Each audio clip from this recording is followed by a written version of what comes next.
Hello and all, welcome to another episode of MMA Vision Analysis. What are the odds of Diego Lopes facing Movsar for the second time, that is, but this time around to determine the number one contender for that featherweight title after Alexander Volkanovski? Things are a bit tricky in that featherweight division, obviously. It all depends on what Ilya wants to do. In the meantime, we could have other fantastic matchups like this one here, a rematch between Movsar and Diego Lopes to determine the number one contender after Alexander Volkanovski. Supposedly Alexander is up next for that title. We're going to talk about the possibility of this happening. Before getting started, make sure to like, subscribe, click that notification to get all of this is new from this channel, your channel, the one and only MMA Vision Analysis. Some fighters have called for Movsar to be up next for the title, featherweight that is. Some guys called for Diego Lopes, obviously. Many people, I think, called for Diego Lopes to be next. And most of the indicators, like face-offs, have been indicating, obviously, that Alexander Volkanovski is up next for that title. Obviously, Ilya Topuria is interested in Islam Makhachev fight, a lightweight move, period. And we are waiting for news in regards to Ilya Topuria in his next matchup.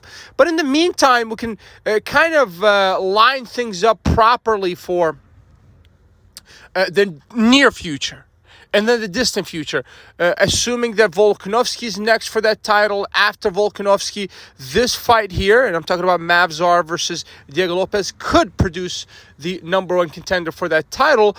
Or even if Ilya Topuria decides to go up to lightweight, maybe throw a interim title there.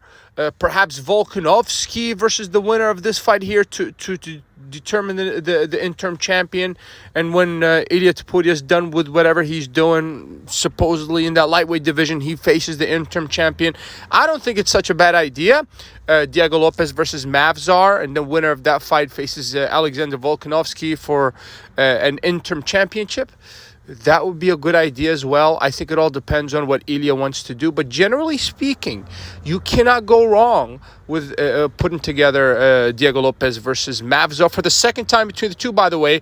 This time around, as we said earlier, to determine the number one contender for that title after Volkanovski, if Volkanovski was to challenge for that title next, or against Volkanovski for an interim championship. So winner of this fight, Movsar versus Diego Lopes, faces Volkanovski for an interim championship if Ilya is not in the featherweight division. Or the winner of this fight, Movsar versus Diego Lopes, faces the champion of the division after Alexander Volkanovski gets his title shot. If you made it this far, I appreciate you for sticking around. Please let me know what you think in the comments. Like, subscribe for more.